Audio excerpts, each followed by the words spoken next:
Hello, and welcome to Mind Your Head, a space for people to share their stories, talk openly and honestly about their own mental health challenges, and to give some listeners some comfort in knowing you're not alone. We acknowledge the traditional custodians of the land in which we record this podcast, the Gubbi Gubbi people. We pay our respects to their elders, past, present and emerging, and extend that respect to all Indigenous peoples. We honour their enduring connection to the land, waters and culture, and recognise their invaluable contributions they make to our communities. Always was, always will be Aboriginal land. Jayce, welcome to Mind Your Head, brother. It's so good to have you on today and chat more about your life. And I'm stoked to be here. Thank you for having me. No worries. And when people think of Jayce Cunning, they probably think, professional bike rider. But who are you outside of all of that? I would say I'm just a fun-having idiot probably that likes to help people, likes to make sure everyone's having a good time and just tries to live life to the fullest and have as much fun as I can along the way. Yeah, I love that. What's something that people assume about you that couldn't be further from the truth?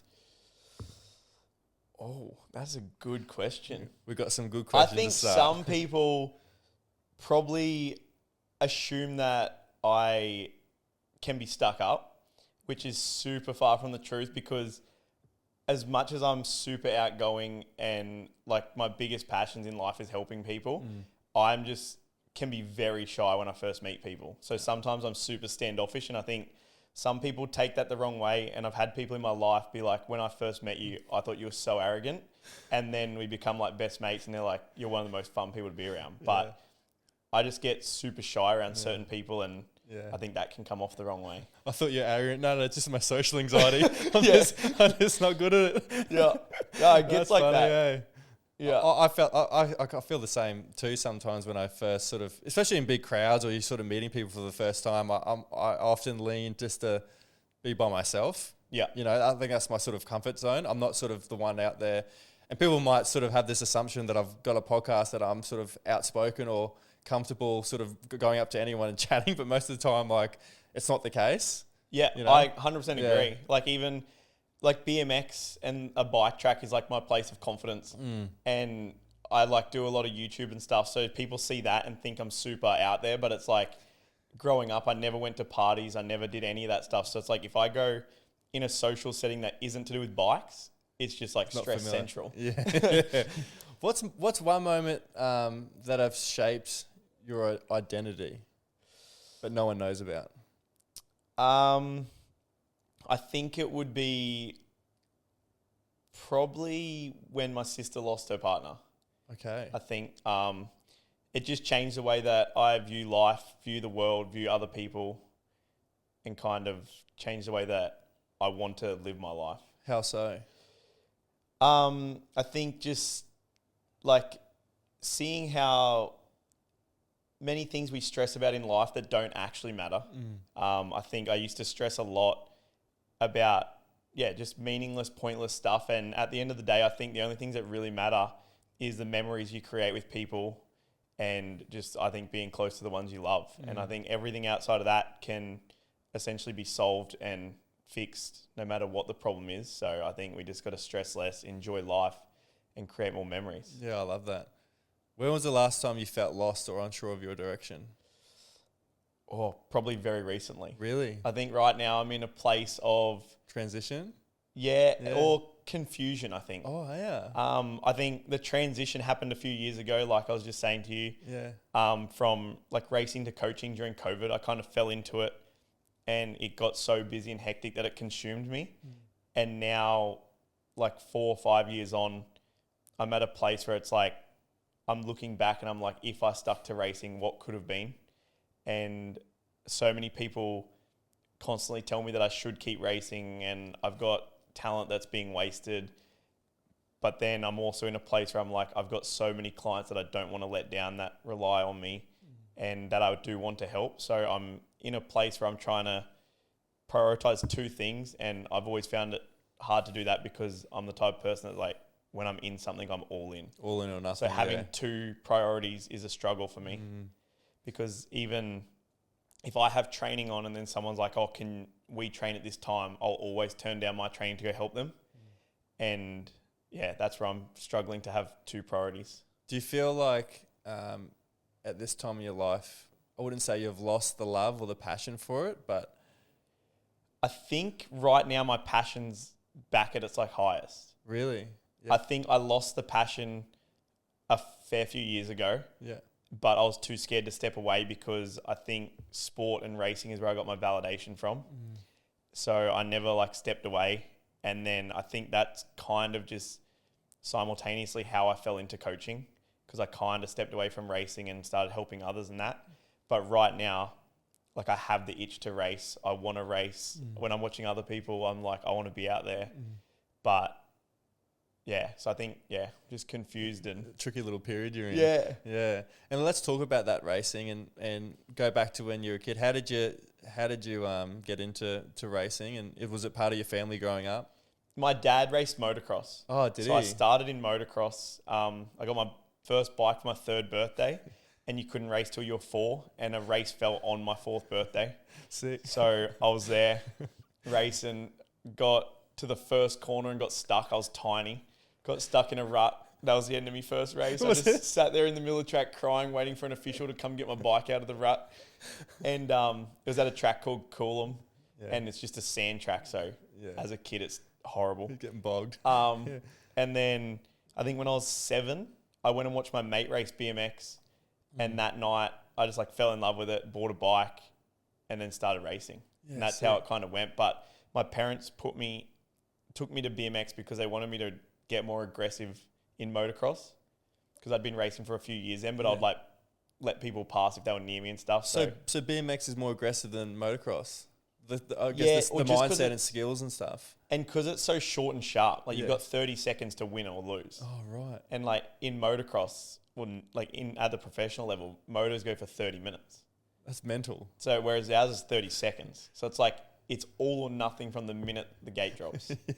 So they put me in for that reason, and they thought the bike skills would translate. And my first night, I basically won everything, and I was addicted. Really? Yeah. It was at the point in time or a moment where you realised, like, I want to take this further. I know you're at a young age, but was there a time where you went, I want to do this forever? I can't like pinpoint the time. Yeah. But I was like, from as far back as I can remember, all I ever wanted to be was an athlete. Oh, really? That was it. Like, there was no other option. All I wanted to do was be an athlete. I was obsessed with watching the Olympics. I was obsessed with watching professional motocross riders. I'd sit at home watching triathlons on TV. Like, any sport, I'd watch it. Just because I love the idea of being an athlete and seeing how far you could push yourself and what you could do. But I can't pinpoint the time. I just remember when I was 12, I got 6th in the world. And then my parents were kind of like, it's like this, motocross or soccer, you can't do all of them if we're going to be traveling. And I just chose BMX and went all in. Is BMX a sport where you're constantly traveling? Like the tournaments are either in Australia or most of them overseas? Yeah, when you race like World Cups and stuff, which I never really did a full World Cup season. I was racing more here in America. Yeah. I've done a few like world titles and stuff in Europe and like done races in New Zealand and that, but mainly... yeah, the World Cups go everywhere. Yeah, essentially. And what's that main feeling associated to racing? What was that thing that sort of like almost made you addicted to it? I think I just love like just trying to prove myself.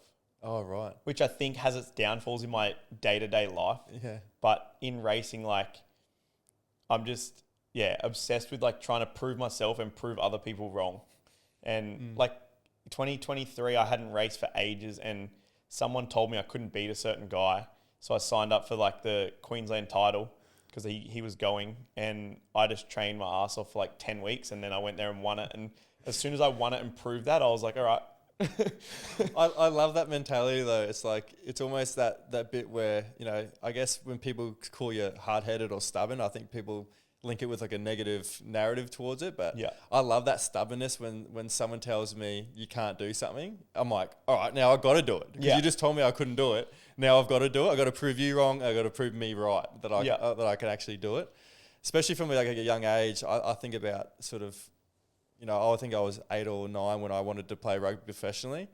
And then there's so many things that factor in when you want to achieve that there's so many sacrifices and you've got to set boundaries and, I don't want to say that I lost a bit of my childhood, but there's a lot of things that I didn't do as a child growing up because I was sort of focusing on playing rugby. Did you experience those things when you're training and you're putting, racing first, you got to sacrifice other things in life, especially being a young child? Yeah, 100%. I think a lot of my childhood, and I think a lot of the way I still operate today comes from the sacrifices I made as a kid. Because I did soccer and stuff when I was young, but it was the same thing. My whole life from when I started BMX, I was just like obsessed with it. I'd come home from school and we wouldn't have training until 5:30 p.m. and I'd be in my gear at 3, just waiting to go to the track. And I think because of those reasons, I always sacrificed hanging out with people. By the time I got to year 12, I never got invited to anything because in the years before that, I always said no. Like people would invite me to party and I'd be like, no, I'm training or I'm going to race. And then I'll just stop asking. Yeah, they did. Yeah. And I finished year 12 early, missed formal, everything so I could fly to America and race. I never did any of that stuff. And then I think looking back, I've never had a super tight-knit group of friends because at school I was kind of the only bike rider. Everyone was the footy group or the soccer group or AFL or track and field. Team sports, Yeah. essentially, yeah. And they all had their thing, but I was the only bike rider. And then because of that as well, outside of school hours, I would never hang out with them. So I think in a sense, my whole schooling life, I was kind of always a bit of an outcast. So I'd bounce around to groups and I had friends, but I wasn't tight with anybody. Do you think that affected you or do you regret that part of it? I wouldn't say I regret it, but I think it's got me where I am today, but I still look at my life right now and I think I don't know how to rely on people because I've never had anyone. Or it's not that I've never had anyone. I've just felt like if it came to the crunch, no one's ever had me. Yeah. So I will always do things in silence and then people will be like, oh, how'd you do that? But it's because I've just been working on it in the background on my own. And I will just kind of never rely or put my weight on anyone else. And I'll just basically rely on myself and back myself or not do it. And how does that affect you today? Is that in terms of I don't know, making friends? I don't know what the culture's like when you're racing. Are you friends with other competitors? I can't imagine you'd be too close with people that you want to beat. But in terms of even relationships, do you find that creeping in? I think in racing, I think it's all right. As we've grown up, a lot of us are pretty good. One of my closest mates at racing, it's 2022 maybe. There was a few races where we took each other out and we'd get off the track and we'd be sweet. That's sick. There'd be spectators that are fuming. Yeah. And then me and him were going out for dinner together. That's cool. Yeah. But relationships for sure. Really? Yeah. I think I find it super hard to open up and let someone in. And I always keep everyone at an arm's length, if that makes sense. So yeah, I actually had this conversation with my mum the other day. I'm a big talker and I text mum the other day. I was like, I need to come talk to you about something. Yeah. And I went to her house and we talked about that exact thing for a while. Cause I find it hard to just put my all into a certain person because I've either never had it or the people I've had it with, it's come crumbling down and ended or whatever. So do you think it's fear?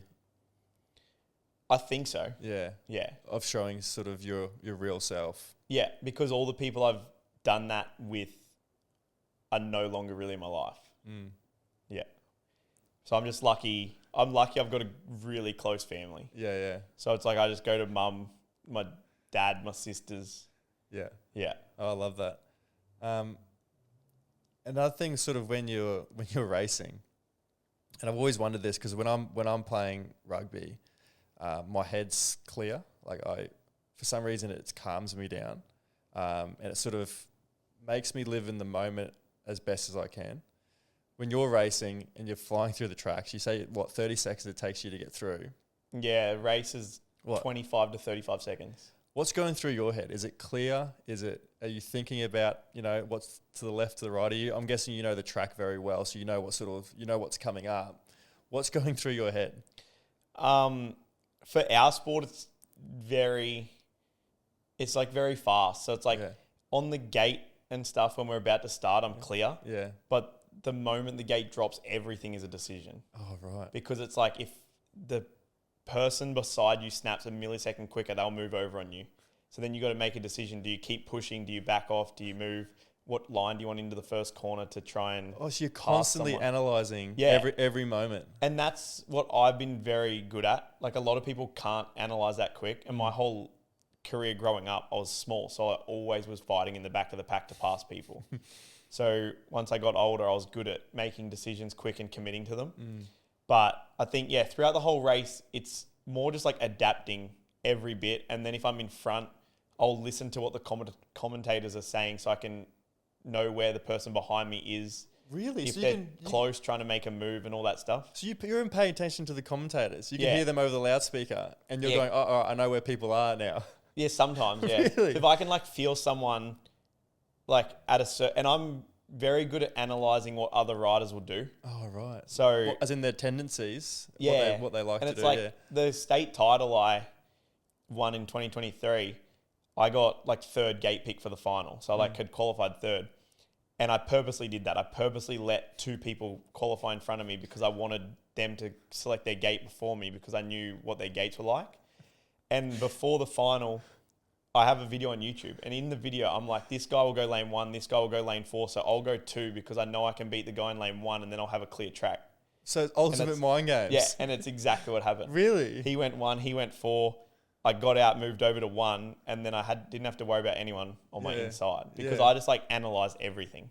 Do you bring that analysing away from the tracks? Yeah, too much. Do you? Yeah. In what way? But just overthinking are you an everything. overthinker? Yeah. And especially when it comes to business and coaching and when I'm making YouTube videos and relationships and... I mean, there's positive things to it, overthinking. There's also obviously some negative things. How do you think it impacts you negatively?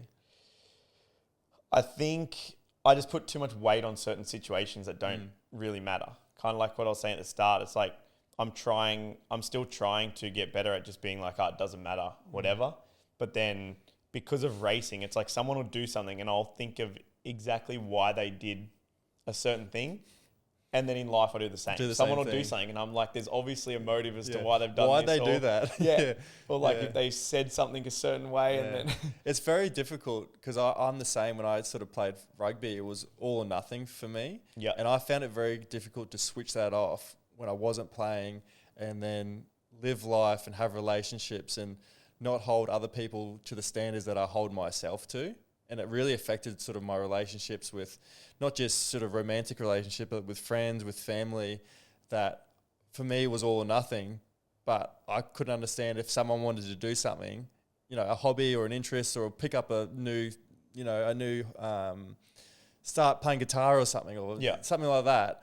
I didn't understand how it wasn't all or nothing for them. Yeah. And that would freak me out. And I'll be like, why aren't you should be doing this, 10 hours a day. You should be doing something that I used to do. And I needed to learn to sort of relax and understand that, not everyone's like me. Not everyone sees the world like me. Not everyone wants to live like me. Me and Jordan, my partner, when I go to the gym, I'm going there to flog myself. I'm vomiting. I want to absolutely destroy myself. Jordan goes to the gym to get an exercise in, to enjoy herself, to have fun. And I'm thinking she comes back sometimes and sometimes she'll be not even sweaty. I'm like, did you even do a workout? What did you even do? Yeah. And we always have conversations about it. I don't go there to flog myself. See, I'm envious of those people. Yes. Yeah. Very envious. Yeah. I have people I coach and they don't even race. They just come to me because they want to be a better bike rider. Oh, really? And in my head, I'm I can't do anything unless I just want to be the best at it. And they'll people will pick up a hobby when they're, and obviously I've never been that age, so I don't know, but people will pick up a hobby when they're 50 just because it's something to do. And I'm I don't understand it, but then I'm so envious that they can live a life where they can just enjoy that. Like if I go play golf with my mates and I'm doing horrible, like I'm pissed. I'm doing lessons. I'm Really? getting lessons to get better. Yeah. 'Cause they're like, and I'm like, yeah, but you don't understand.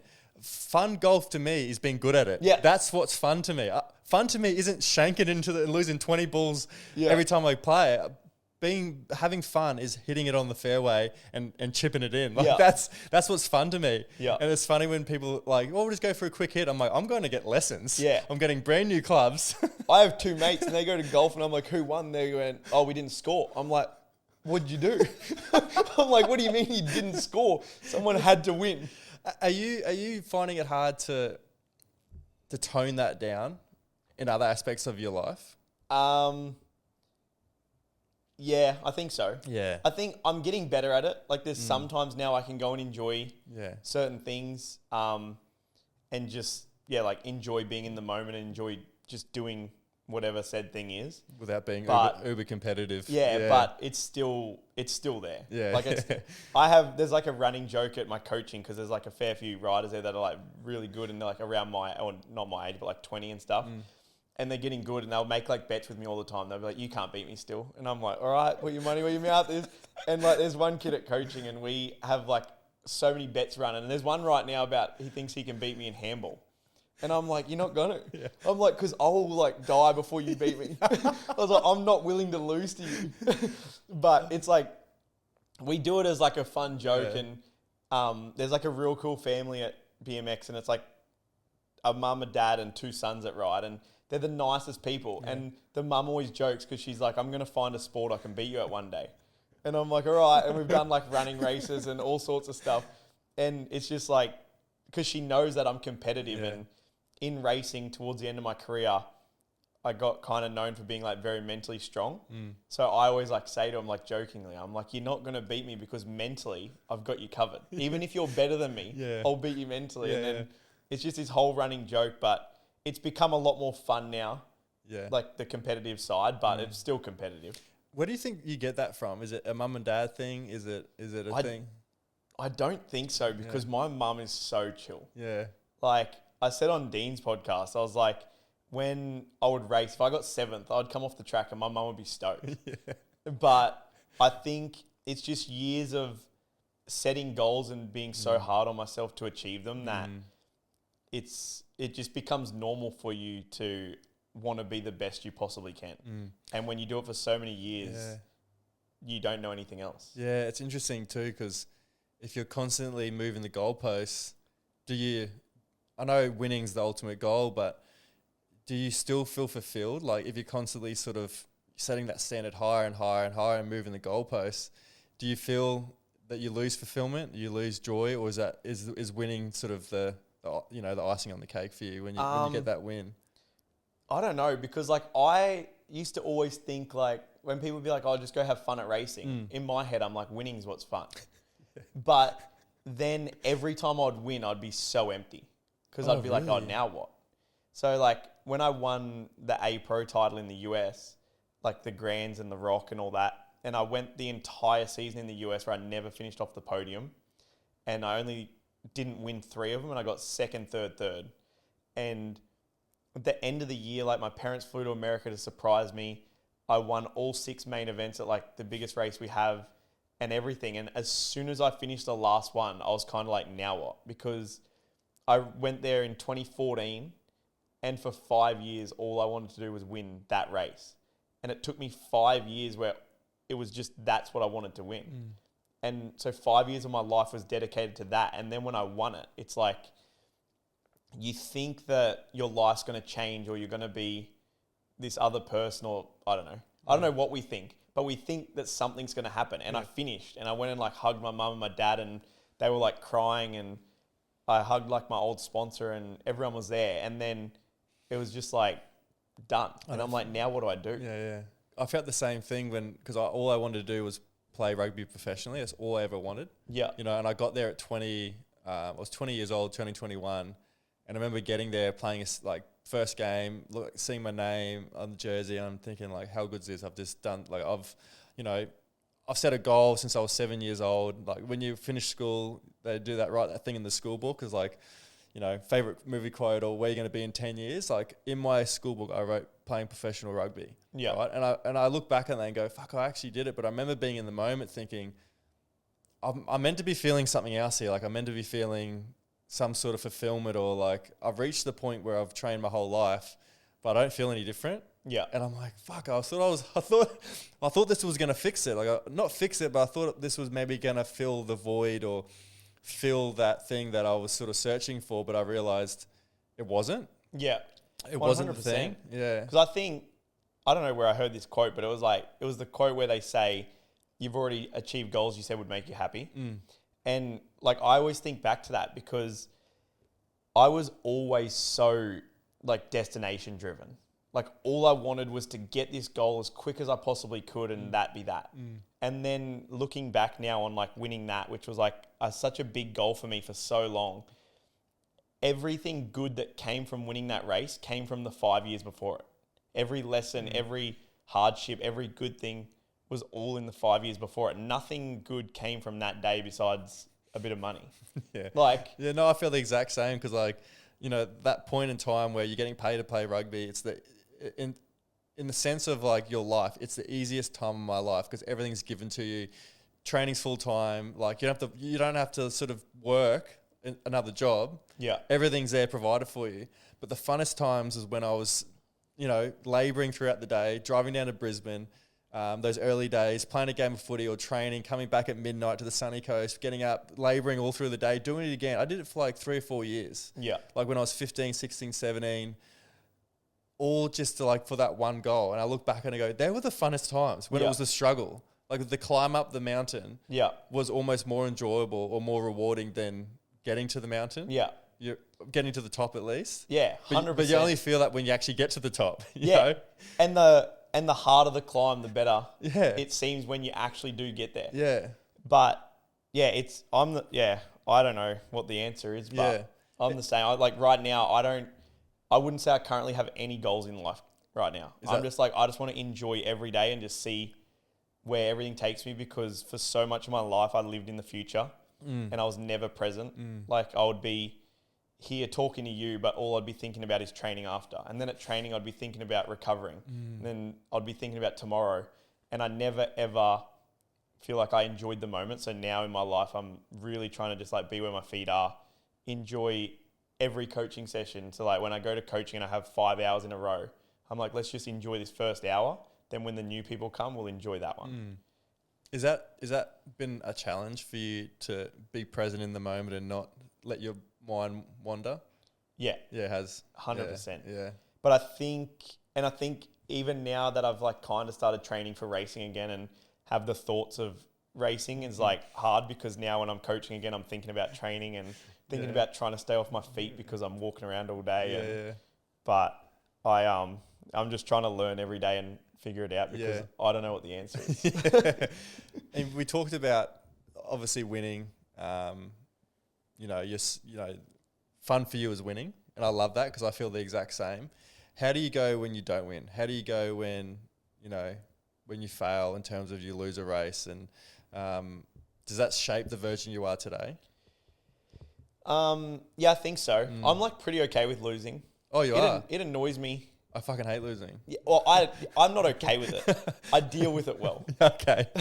I hate it. Yeah. But when I was struggling a lot in racing, I started seeing a psychologist.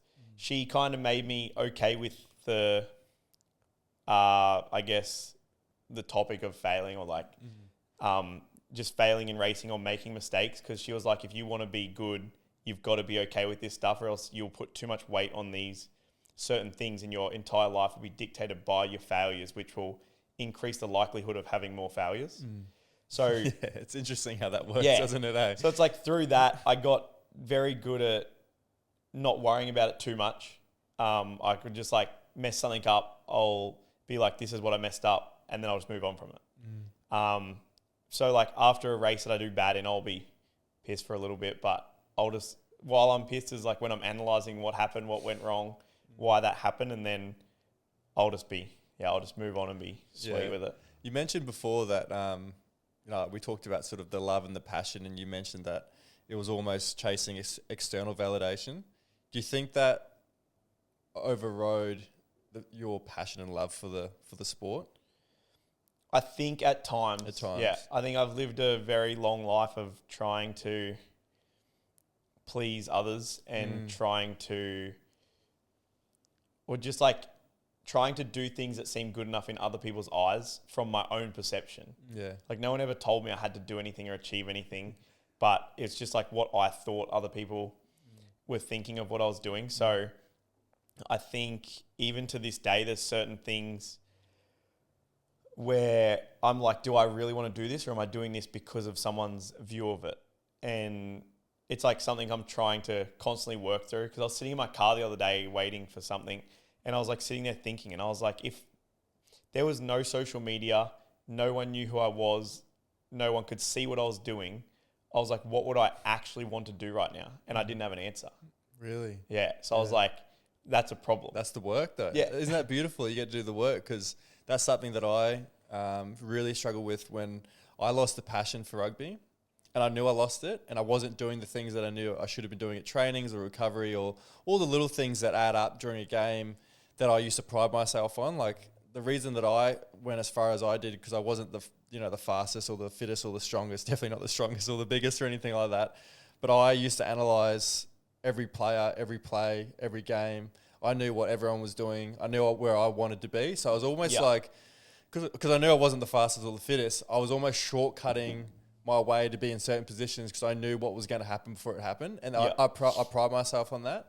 And there was a time where I wasn't doing the thing that I knew that I was good at, and I was becoming lazy, and I was thinking, oh man, like, I've lost it. But there was a point in me where ego took over and was like,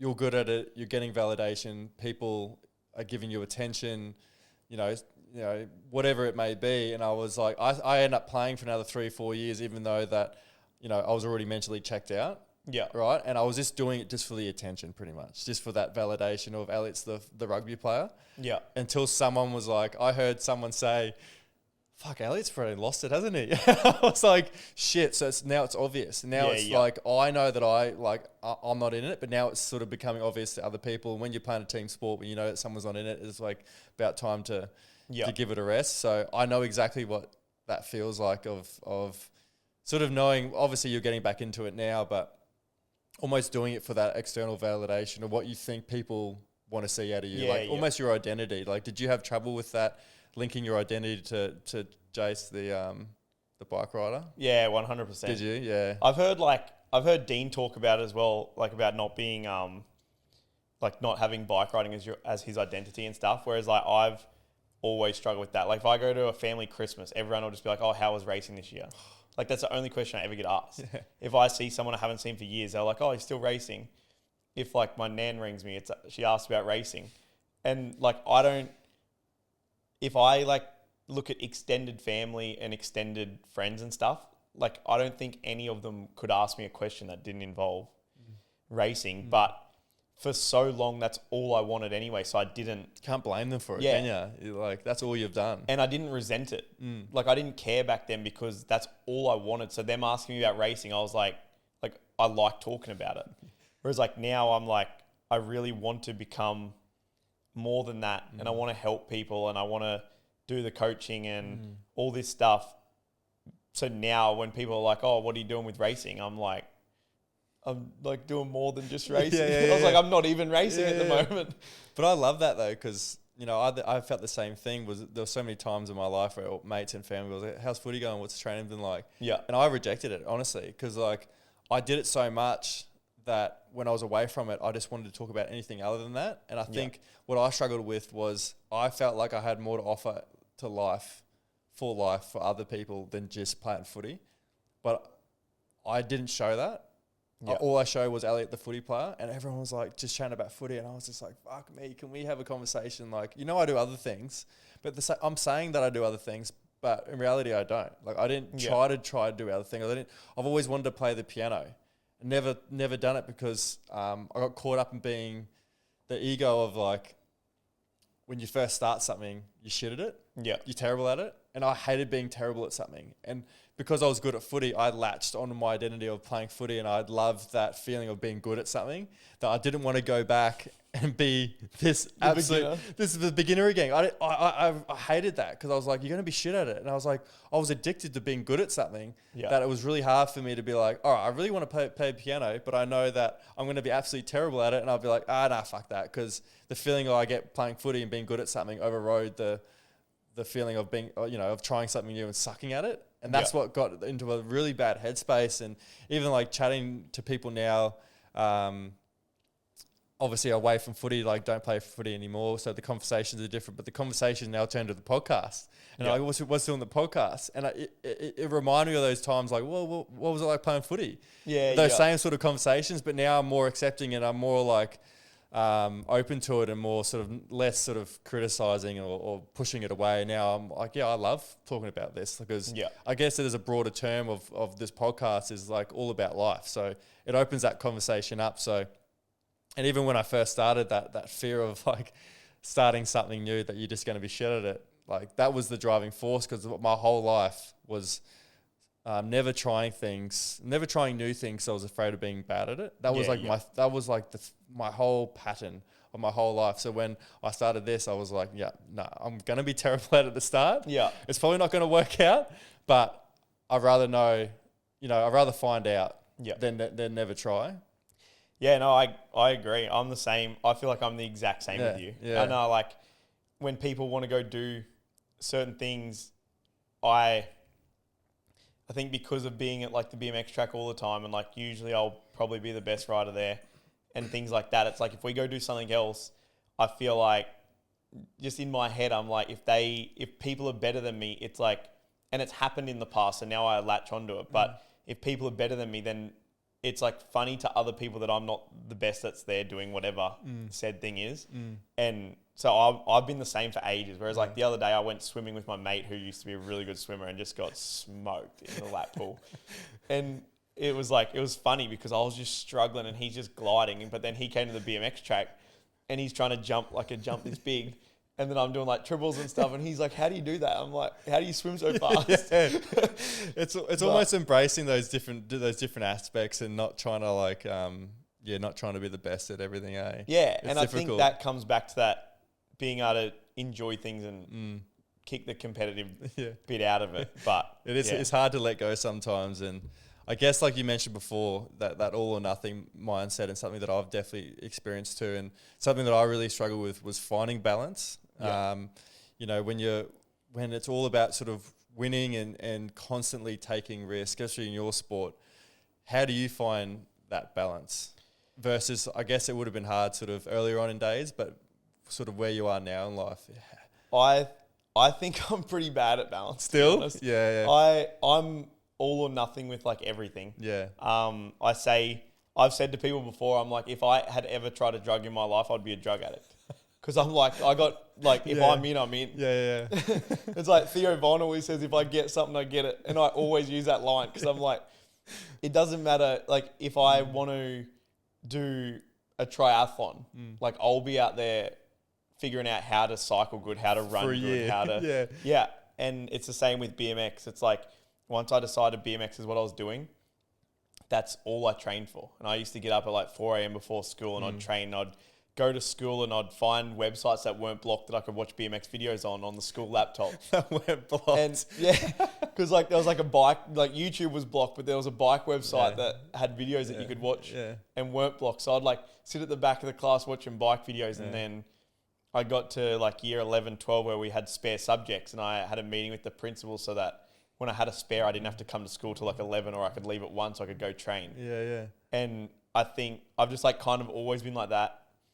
And like right now it's coaching and it's like my whole life is like consumed by coaching, which I enjoy. So it's a good thing, but I wouldn't say there's much balance because I lack prioritizing myself. Yeah. I'll always run to coaching or someone else. Yeah. And I wouldn't say I've figured that out. I think there was times in my life where I did, but I think I struggled to kind of half-ass. It's a struggle for, I guess, any high achievers or people that are doing, elite sport or anything like that, is that term of finding balance. And I had a girl on the podcast who is in competitive bodybuilding. And obviously, I didn't know the ins and outs of that sport until I had a deep chat with her about it. And it's a 24-hour thing. Like the things that you have to do, your body, the training, the recovery, your food, your sleep, like everything goes into how you look up on stage for that, 5 minutes or 2 minutes, whatever it is. And I asked her, like, how do you find balance? And she said to me, people think of balance as in 50-50, like that's balance. And she said, balance to me is 70-30. That's her balance of trying to find time with her family, she's a mum of 3, trying to be a wife to a husband, trying to be a mum, trying to do this full-time sport. And she's like, look, if you think of balance as 50-50, you're never going to find it.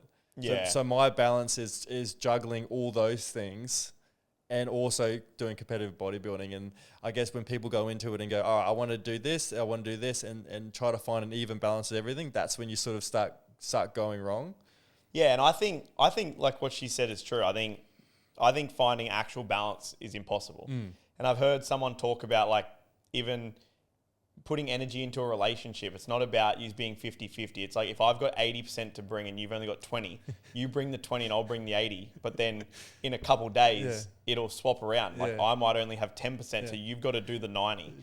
And I think it is a constantly moving scale that you can't, like you'll never ever nail it 50-50. And I think to be successful in anything in life, you have to be unbalanced at points anyway. Because like as a kid growing up, I always trained my ass off. And then I got glandular fever. So I was like, okay, I can't do that. Like I'll run myself into the ground. And then I started prioritizing recovery. And then I was really fast when I prioritized recovery. But then when I talked to people about it, they were like, a lot of them are like, oh, should I recover more? And I'm like, well, you don't have the base because I did that for years. So I can, like, I think it takes hard work to get to a point that you can prioritize that. Yeah, it's like they say, a pyramid can only be as tall as it can be wide. Yeah. So it's like, if you haven't built a base, you can't do the intricate details to be up the top. So I think at points in life, you've got to be unbalanced if you want to go anywhere. You seem to me as someone that's incredibly, I guess, headstrong and have a very strong mindset. What was the darkest headspace that you have ever been in yourself, and what helped you get out of it? The darkest place I've ever been would have been 2017, I think. It was my parents were splitting up. My sisters were moving out of home. I was kind of in a rough place in my relationship at the time, which was probably 4 years into it. I had just had a huge crash. Like when it rains, it pours.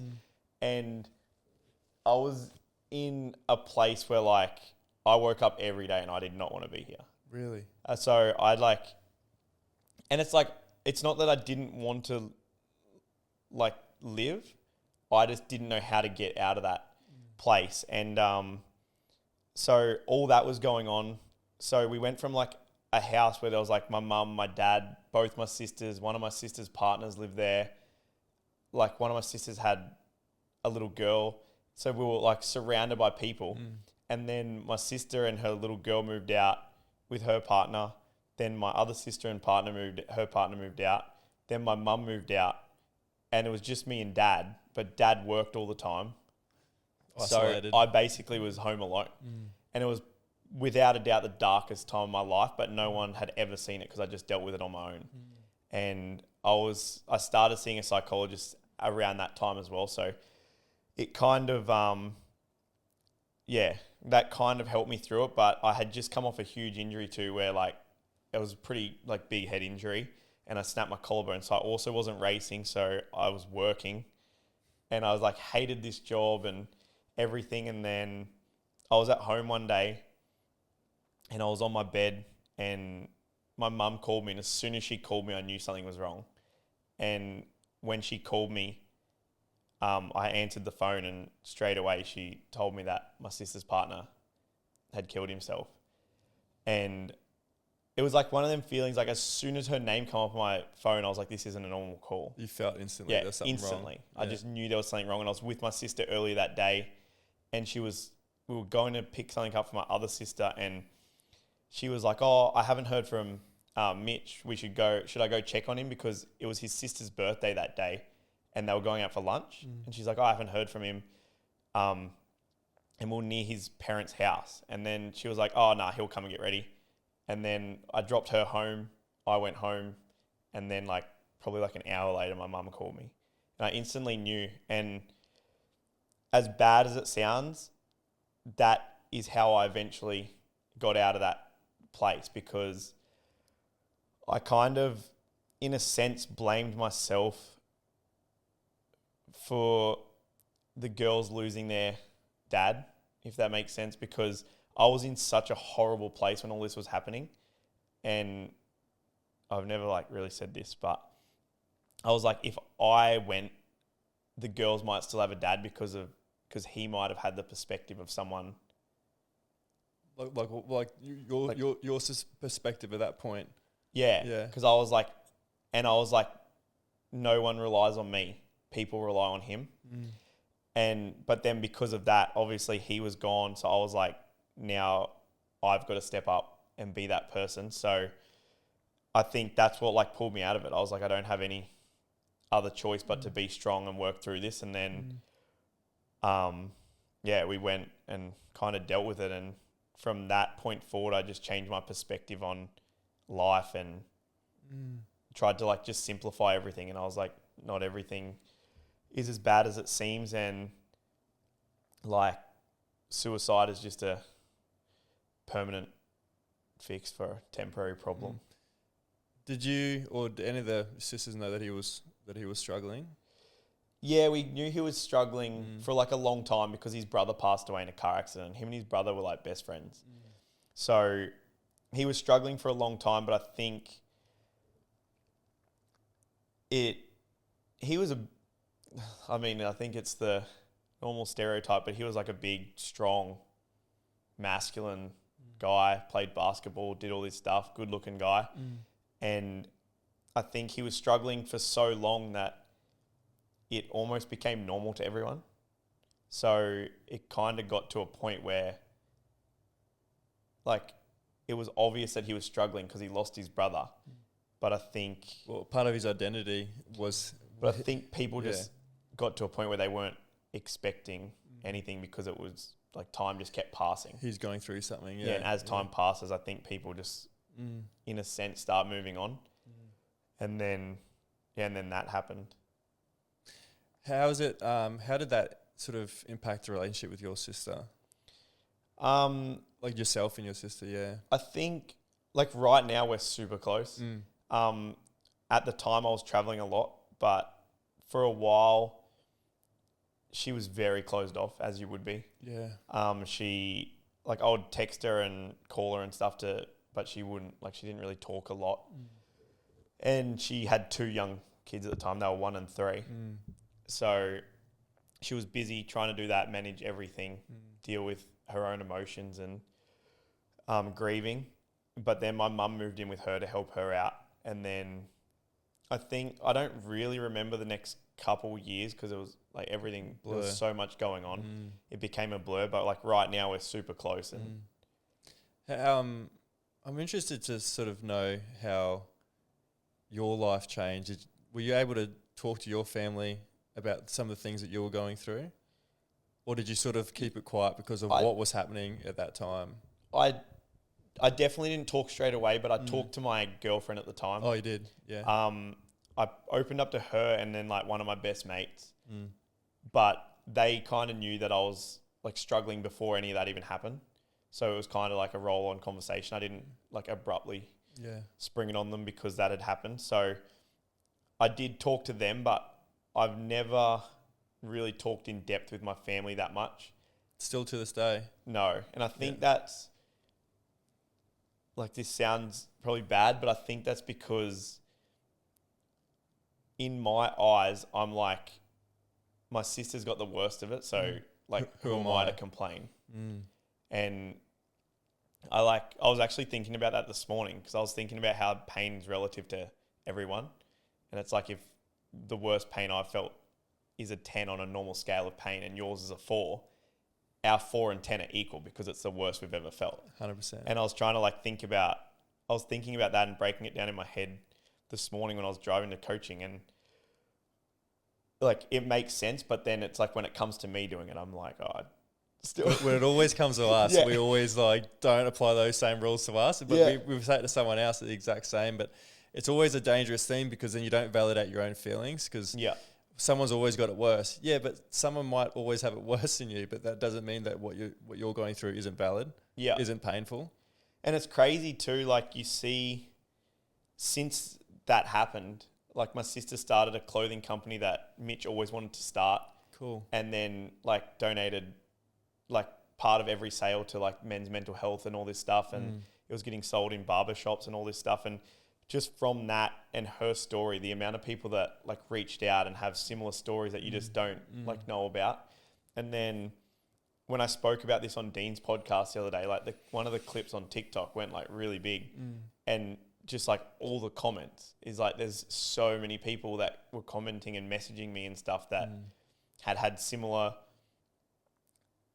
things, but then they would be like, but I don't have like a family that's supporting me. Like there's no one there for me either. And then you like look at that and you're like, in a sense you can be like, yeah, they do have it worse, but then it's like, it's the same thing. It's relative. 100%. And I can sit here and talk about it, but I'll never ever know what my sister's going through or what my nieces deal with every day going to school. And when they have the Father's Day thing at school, like I go with my niece. Like she doesn't have dad to go. Or my dad goes, or Mitch's dad will go. But it's like all these kids will be there. And then like when I went with her one year, we were sitting at the table and then like 3 of her friends come up and was like, oh, is this your dad? And then she had to explain to them that. So she's at an age where she understands what's happened. Yeah, now they're 7 and 9. Okay. Yeah. So then like she's got to explain, like we're doing like arts and crafts on the Father's Day thing to make a card for the dads. And then she had to explain to her friends that like she doesn't have a dad anymore and I'm her uncle. And it's like seeing that stuff that like you see someone lose a dad or something and you just like yeah, it's sad, but then you don't think of it. But when you're involved in it and you see these things and you see like what these girls go through every single day, and then it's like my sister's not much of a talker, but it's like I just imagine what she goes through every day. Like she never gets a break. When the girls are sick, she's the only one there all the time. What is that period of your life and what you know now taught you about being vulnerable? I'm definitely a lot more open. You are? Yeah. I've never really talked to my family about how I dealt with all this stuff. But when it comes to stuff I'm just dealing with like now, I'm a lot more open. Like the other day when I was just at home and I was just like in my own head and I was just like, that's when I'd text mum and I was like, can I come over? I need to talk to you.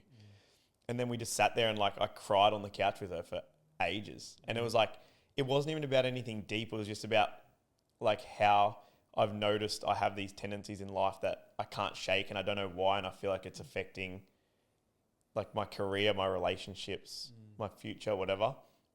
And so I'm like a lot better at opening up about that stuff. But this stuff I've always found hard to talk about because of that exact reason, that I don't feel like it's my problem.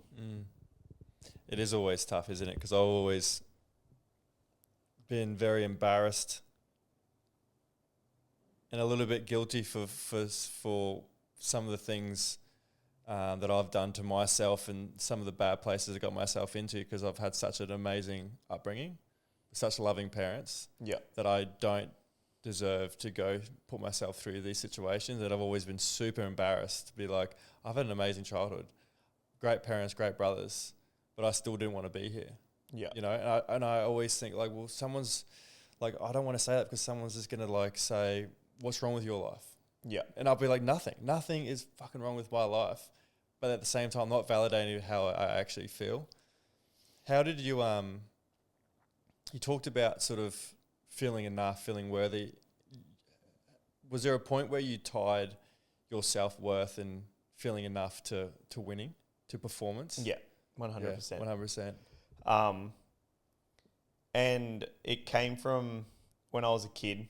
like when I seen the psychologist, I never knew it came from this, but when I seen the psychologist, so much of it went back to when I raced motocross as a kid, that I never felt like I'd be good enough because my dad was good on a motorbike. And like he never ever made me feel like that. That was purely self-inflicted. But so much of it came from that. And when she was like, kind of explained to me that none of that matters, and like you are enough just who you are, and results is just like, it's just like a fun thing in life essentially. Like if you win a race or don't win a race, it doesn't actually matter. Your life's not going to change. But I did. I'd probably put all my self-worth on that, because I was like, at the time I was racing full time, I was like, I don't bring value to anyone's life besides winning racing for sponsors. And I think that was also hard, because I think I'm similar to you in the fact, like I've had the best life. Growing up, we had property. I had tracks in my backyard. We had trampolines, pools, a great family, super cool sisters, like supportive grandparents that would drive around the country, and I'd meet them there to race and they'd watch me. Like I had everything. So like feeling like I wasn't enough and feeling like life wasn't good made me more guilty, if that makes sense. 100% makes sense. And it's getting to the root cause of that. It's something that I've sort of, a lot of hard work I've put into that feeling of not feeling enough, or chasing that, you know, almost people pleasing. Like what was that thing? What was I trying to chase that whole time of when I was telling you that I felt empty when I made it there? I was like, what was I searching for? And I think it was going back to that external validation of people liking me, or want to be liked by people, and pleasing people constantly all the time. And like the root cause of it I found was that I was always pretending to be something that I wasn't, just to get attention. So I was always chasing that external validation. So if I found out a group of girls were talking to some guys and they liked a certain band, I would pretend like I liked that music. You know, just to be like, oh, well, Elliot likes that music too, just to fit in, right? Yeah. And you do that long enough, you get to 20, 30 years old, and you don't know who you are, because you've wore so many masks and you put so many different appearances on that you just like, it's almost peeling off layers of like onion layers. It's just like, who are you to your core? And I was like, I got to a point where I was like, I actually have no idea who I am, because I've ignored everything about myself that I've loved. I've never leaned into who I am. I've never found out what I actually do enjoy, and be less, care less about what other people think about what I like. Yeah. You know, that's been such a trap for me for so long. Yeah, I think exactly what you said is what we were talking about before. Like, I feel like I'm kind of even there right now. Like when it comes to like even social media, and like I do a fair bit of YouTube, and so many kids like kind of connect with that stuff because it's a lot more real and that. But then I'll make a YouTube video and tie the engagement to who I am. And I'll be like, I liked making this video, but it got no views. I hated making this one, but it got views. I'm like, I clearly need to do more of that. Yeah. But you do end up, you just end up, I feel like I end up in a spiral anyway, where I'm like, I don't know who I am or what I want to do, because I'm constantly inundated with people's opinions of who I should be or what I should be doing. And I think that makes you feel empty. Oh, 100%. And I've learned so much from Rick Rubin, the music producer, and because I went through a phase of, when I first started this, it was like, how do I get this out there? How do I get views? How do I get people to listen? And I got to a point where I was wanting to get people on that I not necessarily wanted to have a conversation with, but I knew other people may wanted to hear it. Yeah. And I fell down that trap because it didn't feel genuine to me. It didn't feel authentic. And I was sort of having chats with people that I was just doing this thinking that's what the audience wanted. Yeah. And sometimes the audience, it would sort of go viral, and other times it didn't. And I fell into that trap of thinking, I know what people want. Predicting what people want. Predicting what people want to see. And we can never predict what people want to see or people want to hear. And he talks about it that, you know, he wrote in his book, and it was obviously when he makes music, his rule is that the audience comes last. And that's a bit weird when you're making music for the people. And he talks about, you're not making music for the people, you're making music for yourself. The audience comes last, that you shouldn't go in there thinking, oh, I'm going to write a song for the people. This is what Yeah. people want to hear, because it never plays out the way that you think it's going to play out. And he goes, the best thing you could possibly do is do the best thing for yourself, and the best thing for yourself is going to be the best thing for the audience. It's going to be the most genuine, authentic work that you can possibly do. Because they can sense that. Oh, massively. And I've listened back to past episodes where it was more doing it for the audience rather than a genuine connection that I have with the guest. Yeah. And I can tell straight away.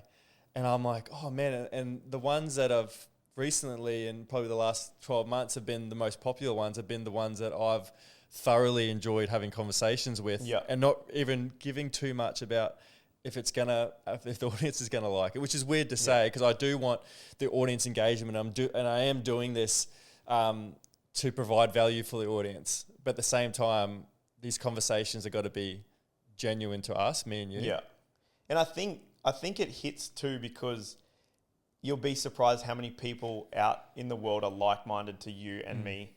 And whoever. So it's like when it's genuine and they can sense that it's genuine, the people that are like-minded to you and how you think will enjoy it way more than just a broad audience of people that are kind of listening. And half there, because I had Andy Cooks, he's a sort of social media chef, very popular. He's sort of come on the podcast and we're chatting about sort of audience engagement and stuff like that. And he was like, Elliot, you don't need to be liked by everyone. Yeah. You know, you don't want everyone to like your stuff. And I'm like, what do you mean? Of course you want everyone to like your stuff. He's like, no. All you need is 20 people. All you need is 20% of people to really love your stuff. And then the 80% can do what they want. Yep. Think how big the world is. If only 20% love it, mate, it's all good. You're sweet. You'd rather want 20% that really love it and 80% that don't like it than 100% sort of half-assing about it, don't really know what they want about it. They sort of listen, but sort of not listen, don't really care about it. You don't want that. You want 20% of people that fucking love it, and they're the people that you're sort of going after. Absolutely. Yeah. And I feel like that's what good businesses are run off to. Yeah. Like, I think community is everything. And when people love something, the community's way tighter than people that kind of like something. Yeah, massively. But I can relate to what you said a lot then, because when I went on Dean's podcast too, like I'd heard a lot of his stuff and we were like chatting on Instagram and stuff, and then I had the opportunity to go on. And for like a week leading up to it, I was so stressed because I was like, people that went before me are like big names and stuff. And I'm like, oh, like what am I even going to give to the audience? That imposter syndrome a little bit, eh? 100%. Yeah. Big imposter syndrome. And like some of the names he'd had on are like people I've like looked up to and stuff. And then and then he dropped one of the clips from our podcast, and I think it's like his biggest TikTok clip, biggest Instagram clip, and it's got like over platforms, I think it's at like nearly like 2 million views. And it's like so crazy because going in, I'm like, as bad as it sounds, I'm like, I just don't want to be like the worst performing. I know what you mean. Yeah, and I'm like looking at the names and I'm like, I'm going to be the worst performing one. But we went in and we had a genuine conversation. Like we went in and we talked about bikes for ages, and then it pivoted to like stuff about my sister, and we just chatted like two regular bike riders chat. Yeah. And that's the thing that I've realized is that it actually does not matter what content you're making. It doesn't matter what your profession is. It doesn't actually matter what you're putting out to the world. All that matters is who you are as a person. Yeah. You know, especially when you're creating content, like you went in there going like, who am I type thing. But that genuine conversation you had was the most performing because it was authentic. Yeah. You know, it wasn't because if you're well known or if you're popular or what you did for a living. It was because you had an authentic conversation. That's what really matters. Yeah. Yeah, and it was literally like just two guys just chatting to each other, and it was so good. So relatable. But I think being like that is a big thing in today's like day and age, because even you probably don't know this, but like I have a brand in BMX as well where I was selling like clothes and stuff. And it went like pretty big because I just created a nice community around BMX and everyone would just ride together for fun and stuff. And when I was like trying to design shirts and stuff, like I suck at that stuff. And I'm like, I don't know how to design a shirt. So I went on on PicMonkey. So it's like just some random website, clicked a font, and the brand's like CW and then like bike, whatever. And I just put a CW in a square and put on a shirt and sold hundreds of them. Did you? And then I went to sell another shirt because people were like, oh, we want another one. And I was like, oh God, now I got to make another one. So I did it with a circle. And then I learned that like females like curvature in logos and men like sharp logos. Sharp, yeah. And then I was like learning all this stuff as I was going. And then I was putting so much stress in like what the designs are like. And then someone came to me and they were like, why are you worried about it? And I was like, what do you mean? I was like, it's got to be a good shirt. Everything I've done, I've just whipped up. I was like, I need to find a designer. And they're like, the community you've built, if you just put out anything, people will buy it. And they're like, it doesn't need to be good or fancy. They will buy it because they want to be a part of the community you've built. Yeah, so I just was putting up simple ones and they just kept selling. And I was like, this is crazy. But even then, it took all that for me to even learn about community and authenticity and genuine. They're not buying it because of the product. They're buying it because of you. Yeah. Yeah. And it was like, just like, and even that, it wasn't even essentially because of me. I just started riding at the track during COVID to get people out on their bikes. And then I would just put on Instagram, people would come. And then it just grew like that. So then when I started selling shirts, I got like 6 for the main guys I'd ride with. So then all the kids wanted them because they wanted to be a part of us. And then it just grew from there. That's sick. And then, yeah, it ended up consuming me for a while because I got addicted to it. All in or nothing again. Yeah. So then I did that for ages. But yeah, it was like, it taught me so much about just like being authentic and building community and being genuine can take you so far. 100%. Do you, I don't want to assume anything here, but did you ever feel pressure or a fear when you're out there racing, a pressure to perform or succeed? And how did you deal with it? Yeah, I did feel pressure, but I think it came from me. Internal pressure? Yeah. Like, I never had pressure from my parents to have to do anything except my best. They never said I had to get a result.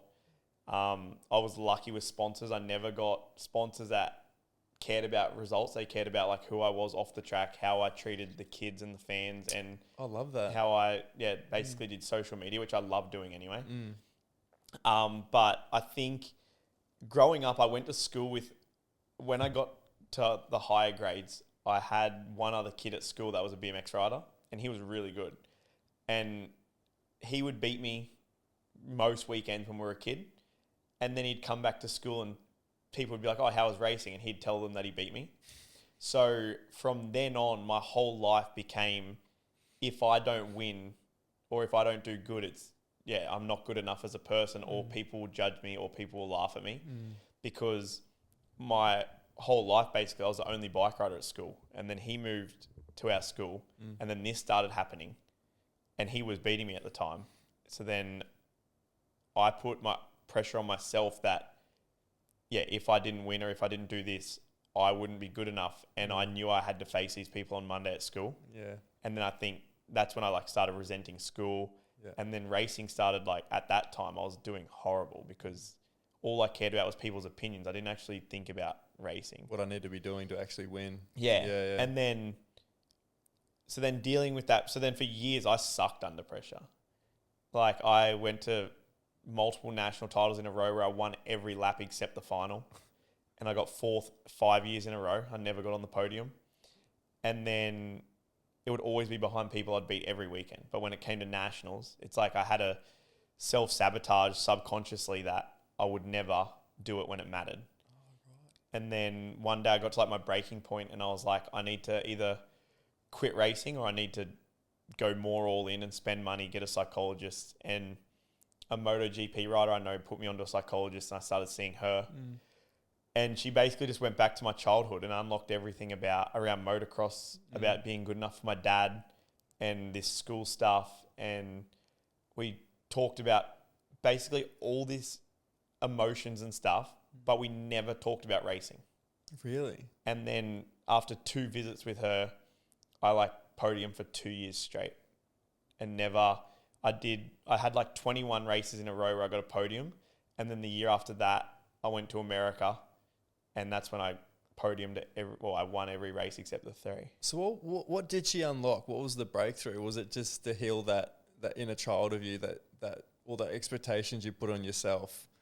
Was that what it was? Yeah. And it was a lot of it was around not letting people's opinions dictate how you live your life, which I'm almost back to a point where I'm still trying to work through that. So I think it's a constant battle. Well, especially when we work in social media, isn't it? Yeah. It's a tough thing. Yeah, 100%. And like you're always almost valuing yourself off of clicks and views and stuff. Like I was just saying about the Dean podcast, and I was talking to my mum about something the other day, and I was like, "Oh, this has like this many views," and she's like, "Who cares?" And I was like, "True." I was like, "Who does care?" Who does? I was like, "You're still here, Dad's still here, my sisters are still the here, love's still here." Yeah, like if they deleted all social media tomorrow, I still have you guys. So who does care? it's so interesting because my next question for you is sort of how do you reset from all the noise on social media like that, and something that I've sort of gone through because I didn't have social media before the podcast, and obviously getting back into it again and trying to sort of get the audience and spread the word as much as I can. I would always live for the highs and die for the booze that were coming my way. So if someone would message in and say that was shit podcast, that was shit episode, I'd be like, oh fuck. Yeah. Maybe it was shit. And then someone else would say that to that exact same podcast, oh no, that was the best podcast. I went, oh, I'm back again. Yeah, and it's roller coaster. There's a roller coaster. And as much as you want to hear the good stuff and as much as you don't want to hear the bad stuff, I had to be neutral everywhere. So I had to stop listening to all the good stuff too. Take it on board, whatever it is, but I can't sort of go, oh, this podcast is great because someone else says so. Or this podcast is great because someone said it was, some sort of shit. You know what I mean? I couldn't live for both sides. And that was a tricky thing for me to navigate. And I'm obviously still working through it now. But how do you go through the social media aspect and, I don't know, getting it? Do you get burnt out from it? Do you need a reset? Well, yeah, I agree with you on like the being flat across the board. I've almost always lived a life where I like just ride the roller coaster until I learned that like the higher the high, the lower the lows. So like, I know it's not on social media, but when it came to racing at like the end of my racing time, I like wouldn't even set goals to win races. I'd be like, this weekend I want to meet 5 new people. Oh, I love that. And like stuff like that. So like the year I won the Grand in 2019, my goal, which is in my book, says I want to meet 5 new people. And like, or I think it was 5 new people per day, and it was a 3-day event. So how do you go around? You just chat to strangers? I would just like, if I walked past someone, we made eye contact, I'd be like, hey, how you doing? And like, so then it even took my mind off racing because I'm like, I'm at a race, the work's done. I can't get faster today. The only thing I can do today is enjoy it. And did that help the racing? I think so. Like I never stressed that weekend. I had a bad race, came off the track, and my mum was like, oh, that wasn't like what are you going to do kind of thing, like stressing about my gate pick for the next one. I was like, oh, it's all right, I'll clean up.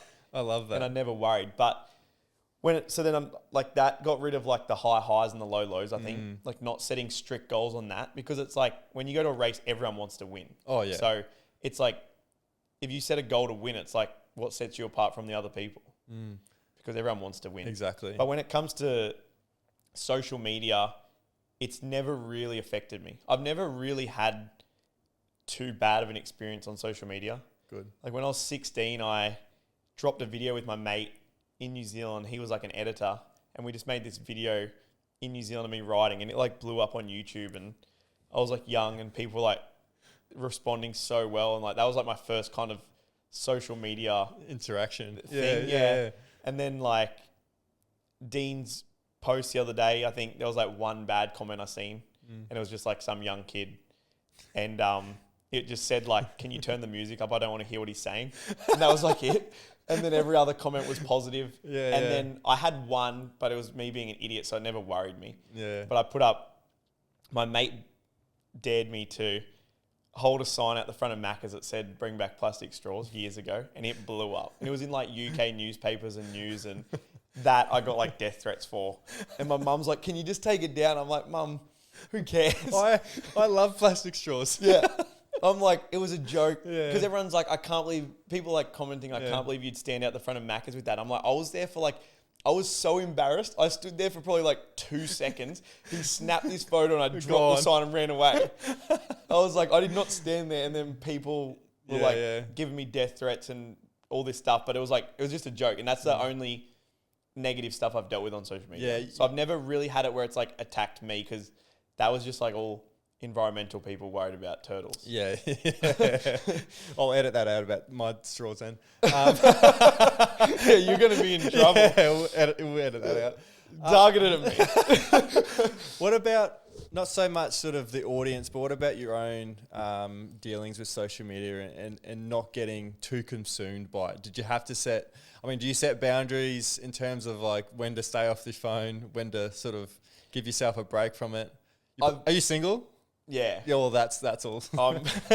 Jordan's always like, it finishes at 6 p.m. I was like, righto. See, when I was in a relationship, I was off it a lot more. Yeah. But you've never had like a toxic relationship with it at all?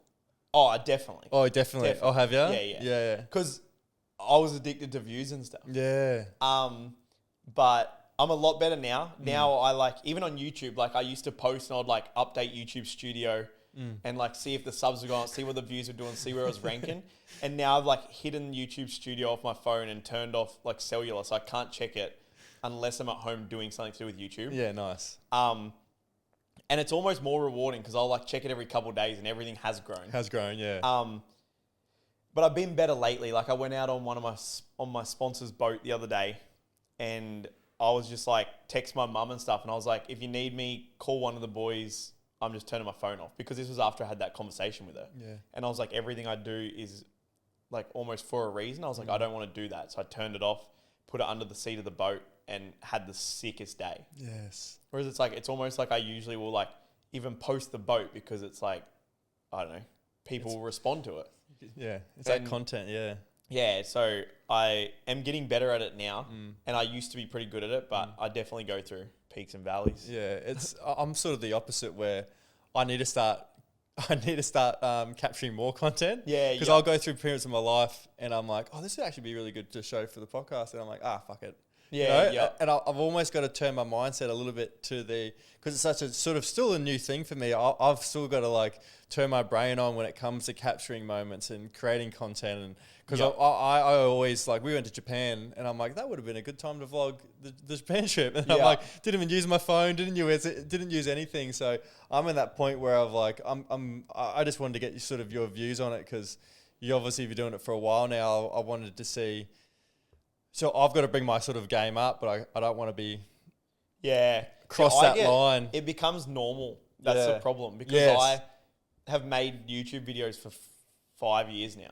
So it's like something will happen. I'll just be like, with and me, not I'm even like think about it. And it's like, we'll get back from a trip somewhere and people will be like, oh, can you send me footage? Because they know I've got it. And it's like, sometimes I won't even use it, but I've always got just in case. I've started using have you ever heard of Huji? Yes. So I use Huji now, so that if I want to take a photo of something, I take it, but I don't look at it. I won't take the photo twice. Yeah. I'll just take it with like the tiny little screen at the top. And then at the end of the day, I'll have a look through and I'll forget it, like photos I've even taken. But I like only take photos on that now to try and get myself off that. Yeah. And then, but it becomes natural. As soon as something exciting's happening, I like grab a phone or a camera or a GoPro. But I think I don't mind it when I'm just capturing video. It's staying off of social media that I need to try and do. Yeah, that's the thing. And you mentioned a little while ago that you went and saw a sports psychologist. Yeah. Just to help with your mindset. I'm interested to know sort of what some of the things that are going on in your life now. Are you seeing a psychologist? Is it something that you're sort of working on? Not currently. Yeah. After I had that conversation with my mum the other day, she told me to reach back out to her, but I can't get a hold of the lady I used, and she was so good that I'm like skeptical to go to anyone else. It's hard when you find it. When you're attached to someone that you're really connected with, it's hard to go somewhere else. Because I feel like even now in my life, there's a lot of things where I like self-sabotage without knowing, like when it comes to relationships and girls and things like that. And that's what I was like talking to my mum about, because I don't really know how to explain it. You might have been through this with rugby. Like when there's girls around and stuff, it's like I was seeing this girl for a bit and she would be the best girlfriend ever. Like gorgeous, fun, supportive, everything. And like I can do no wrong in her eyes, but then it's like, for whatever reason, I don't want to commit, or I can't commit, but then it's like a girl that's at arm's length is like, I don't know if it's like a fun chase or if it's again trying to prove validation to myself that I can get That's exactly what it is. said thing. Yeah. Yeah. It's And like when someone says you can't beat him and you go, yeah, I fucking can beat him. Yeah. The girl that's at arm length that you're sort of chasing, that's like the goal. Yeah. You know? And But all then you the want to do one is you can have is... the one that you can have that's great for you. You're just like, Yeah, and that's the thing. It's like I've hung out with girls and like I've been single for a while now because it's like I was like focusing on business and stuff for a while and I was just like, I don't want anything. But then it's like I've seen girls and I'll meet someone and I'll be like, so many red flags instantly. But then it's like almost the chase to crack them is like the validation. And this is what I was saying to mum. And then she's like, you need to see a psychologist. I was yeah.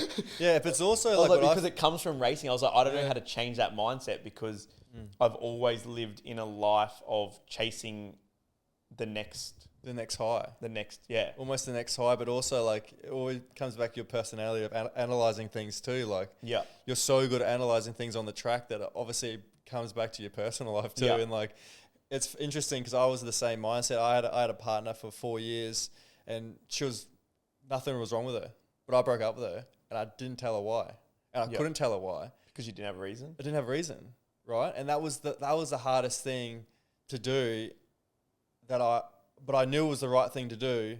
I thought it was going to fix something, but it obviously didn't fix something. But I knew in my life that was the right thing to do, and it was nothing to do with her. And it was so hard to tell her that, and it was so hard to tell her to give her not a reason at all. But the reason, because it wasn't like I wasn't whole with myself. Yeah. Right. And I was always like putting pressure on this girl to fix something in me that I couldn't fix myself. Yeah.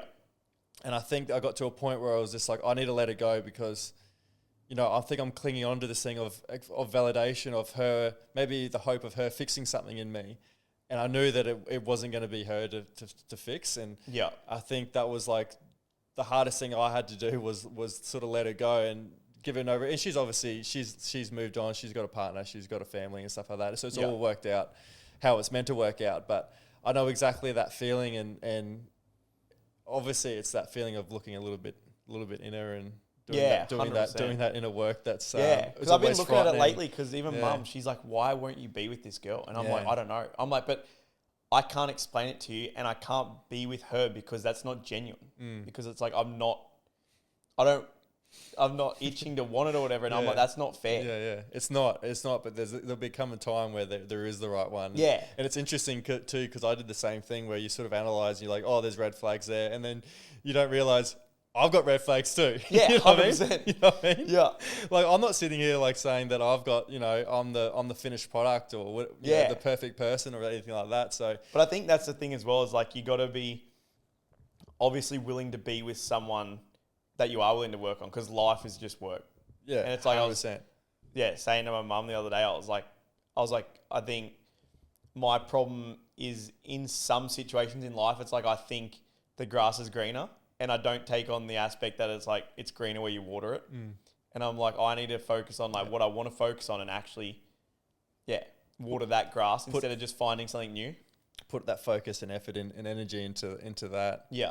Because it does, like, it. You know, life throws so many curveballs at you that, you know, you want to be sort of at a position where what I found and what I love with the relationship I have with Jordan is that, first and foremost, we're obviously really good mates. Yeah. Like we get along, we have fun with each other.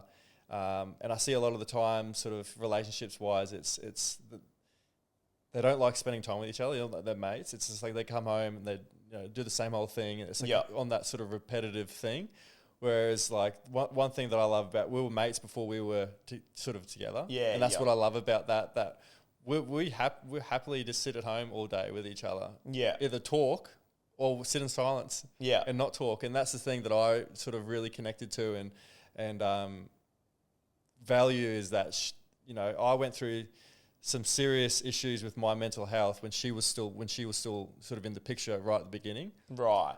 So she's seen me at my lowest and was still like, yeah, I'm going to be here. Yeah. You've just got to you've got to sort this. You can't put this on me. This isn't my problem to fix. That's cool. You know, you've got to do it. I remember I went through a period of sort of having mental episodes where I would sort of flip out and for 3 or 4 days I'd be, crazy, off my head, angry, right?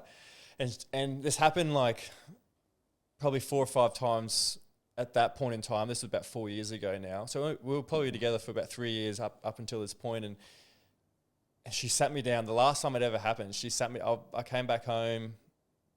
She sat me down and she said to me, "Look, I love you, but if you want to have a family together, if we want to have children, I'm not accepting that standard for myself, especially for my kids, that you're just going to flip out and get angry for 3 or 4 days, and like I'm not accepting that. Yeah, like I can handle that, me, but I'm not putting our kids through that. Yeah. So you either put the effort in now, find the answers, get better, become a better version of yourself, or this is it.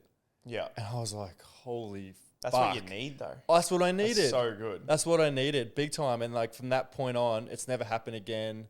And from that point on, I went to concussion clinics down in Sydney. I went to neurologists and experts in the field of mental health. I've gone to see a psychiatrist and trying to find answers and try to figure out why I am the way that I am. Because I know that I'm different. I know that my mind works differently. I know I react to certain situations, and I know I've always known that I've been different in how I see the world and how I think, and why do things upset me more than other things. And before, I would just let them consume me. I wouldn't put any effort into calming myself down or thinking positively. I would just let the anger and the frustration consume me, and before you know it, there's 3 days of it, and then I'll get angry.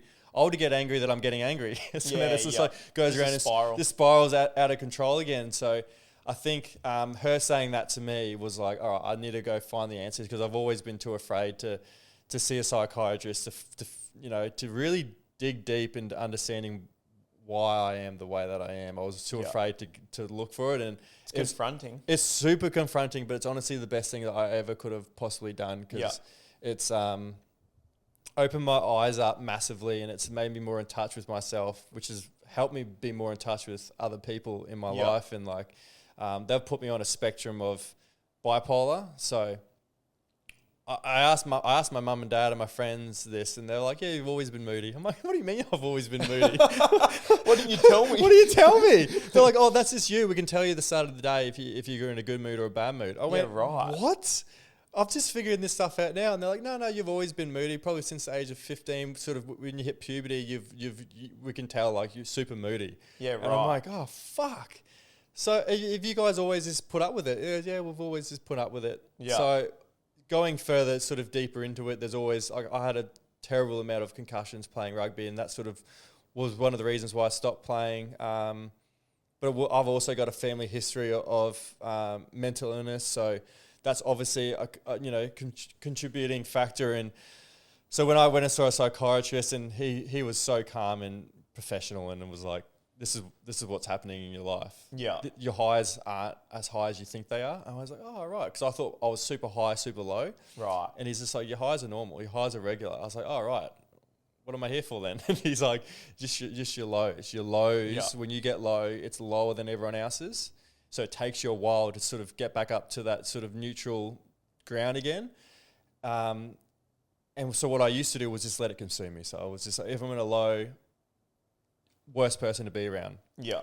So now it's just giving me like tools and ways to like, when I'm in a low, I just acknowledge that I'm in a low. Yeah. And find ways to get myself out of it. So it's not so much stopping them, because I always find myself still in lows, but it's just my coping mechanism. So like exercise for me is a huge one. Like that, if 9 times out of 10, if I go to the gym, I leave the gym, I'm in a much better mood. Yeah. I do a lot of like saunas and cold plunges and those sorts of habits. Like changed my diet was a massive one, and also finding a passion or something driven towards. Like when I started the podcast, it's no coincidence that I changed my, like obviously diet's gotten a lot better, really in touch with my gut, doing something that I love, purpose, more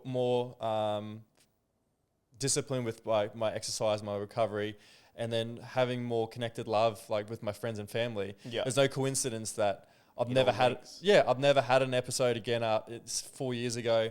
I've never gone to that dark place where I've been angry for 3 or 4 days. Yeah.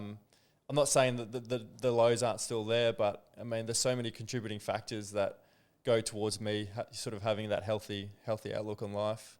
Yeah, for sure. I agree. I'm like, I've kind of don't have the lows as much. I'm like kind of just always happy and just smiling. Then things annoy me and then I'm smiling again, which has its benefits sometimes. But the problem is everyone expects you to always be like that because I am a lot of the time. So when you're not like that, are people it's like... It's a big shock. A big shock to people. Yeah. But usually I don't get like angry. I just get quiet. Like if I'm quiet is when something's wrong, and then I'm either super loud and hyperactive. Yeah. But I find the same if I have a lot more quiet time, which is like my anger. Yeah.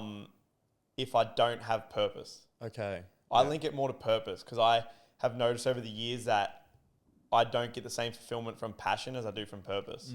So I'm always like... What's the difference for you? Well, in my eyes, like purpose is helping people. Like I get so much joy out of that. Yeah.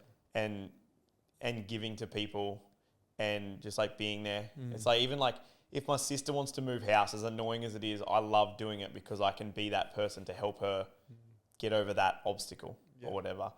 And then my other sister's a midwife and like deals with some crazy stuff at work. So then like the other day I just like went and dropped off flowers and chocolates and stuff to her and she was like so grateful. But it's like, even doing that, as selfish as it sounds, just lifts my day. Yeah. So it's like, it's such a small thing, but if I can do it, like I love it. And I find purpose in trying to help others be happy and enjoy life more. And then like passion for me, in my eyes, is just something that I enjoy doing. So like riding, surfing, wake surfing, all that stuff is passion. And as much as I enjoy doing those things, it doesn't give me the same feeling afterwards. That fulfillment of like helping someone out. Yeah. Yeah, I love that. So I have like a story. I've never ever told someone this story. I have it written in my notes. And it's from like 2018, I think. And we're in Terrigal, like New South Wales. And we were building a track there. And we went out for like, we finished the track and we went to like an after party. Yeah. And we're in a nightclub and there was like, when I drink, I'm just hypo. Like I have raspberry vodka. The red obviously hits me. And like I've never taken a drug in my life and people always be like, are you on drugs? Just because I'm like hyperactive. And I was like there and we were like dancing in a group of people and there was like two guys that had obviously dragged their buddy to this club and he was like awkward and so did not want to be there. And I just like grabbed his hand at one stage and just started dancing with him. And I never thought anything of it. And then he just like livened up and started dancing and stuff. And then I went to pee later and I was like about to leave and I walked back out and this guy like grabbed me and I was like, what? And I turned around and he's like, thank you. And I was like, what for? And he's like, that's the first time in my life I've ever felt included in something. And he's like, you made me feel like I could be a part of like what you guys were and you made me feel included. And I was like drunk at the time. So I never thought anything of it. And I like was just like, oh, all good. Have a good night. And I walked outside and I like wrote in my notes. And then on my phone, because I was like, I want to remember that because it was like such a weird feeling, but I wasn't in a state to feel it properly. And then like when I analysed that for days after, I was like, that was like the coolest feeling, having someone say that. And I think that's where like so much of my community-based stuff has come from of like trying to get people together. And like in coaching, it's like when I used to coach, everyone would just be silent. And I've got them all to a point now where they all just like banter with each other. And I go to coaching and it's not like 12 people looking at me. Everyone just interacts and relies on each other and has fun. I love that. And yeah, and I think a lot of it came from there. Yeah. Because like when he said that to me, like I can still remember like the look in his eyes and stuff. And he was like so genuine and he was like, he looked like he was nearly crying. And just the way he said like he's never felt included. And I was like, I'll never forget this night. Well, that's where the magic is, isn't it? Like when you feel that open to include people in certain situations like that. Yeah. You know, and make people feel like that. That's where the magic is, isn't it? Yeah. And like I could just tell he was so awkward. Yeah. And he was like standing holding a drink with his head down. And then I was just like, I was like grabbed his hand and I was like, get amongst it, mate. And then you could just see his whole demeanor change. Yeah. And then I look at that and I'm like, I look at people like that and I'm like, you never know what they've gone through. Like, Yeah. were they bullied at school? Did they have no friends? Did they not fit in sport? So many things. Yeah, You and just, I'm like, you just give him the best night of his life Yeah, without for even him- knowing. yeah. Yeah. And then it's like the fact that because like if he never came and said anything to me, I would have never thought anything of it. And then, but it's like the way he spoke to me, I literally, in that moment, I was like, I just changed this guy's life from doing something that took nothing away from me. Exactly. And yeah, and I just like that's the stuff I find personally I love. Thank you for sharing that. We've got a couple of questions left. If you could relive one day from your journey so far, good or bad, which one would you choose and why? My sister's wedding. Your sister's wedding. Yeah. Beautiful So, day. Yeah, the best day. The best day. I don't think I ever stopped smiling. Yeah. I like watch some of the video back and I'm just smiling the whole time. But she married like one of my good mates that I grew up racing, How good. and I was his best man, Yeah. and he was marrying her. And I don't say this to people often either, but I love. Like, I love it. Yeah. Like, as a kid, I would love romantic movies. Yeah. Like, Still? I don't really watch movies anymore. I can't sit still. But I was like the type of kid, I was like, I'm going to have one girlfriend for my whole life. That's it. Like, I was that type of person.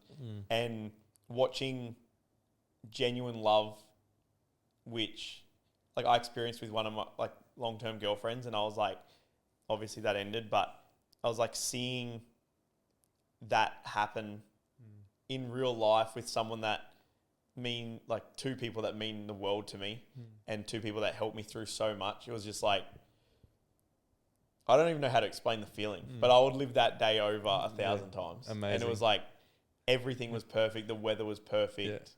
Yeah. It was incredible. When was the last time you cried and what brought it out of you? Like last week with my mum. Oh, of course. Yeah. And I think, well, I guess it was to do with love, maybe. Yeah.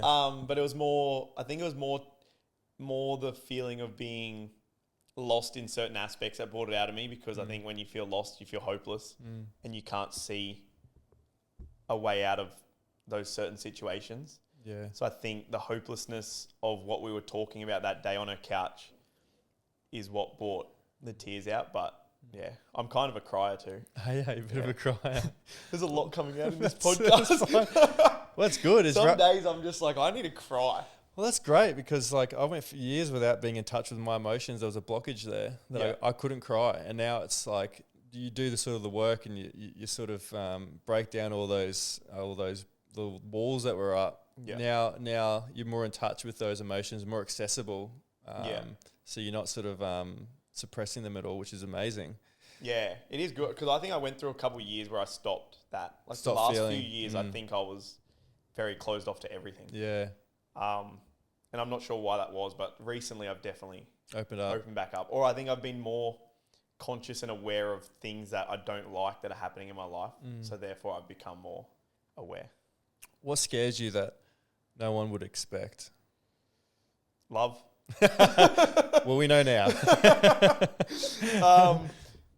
Well, I don't know about love like in general as in a normal relationship, but I think what scares me is relying on people.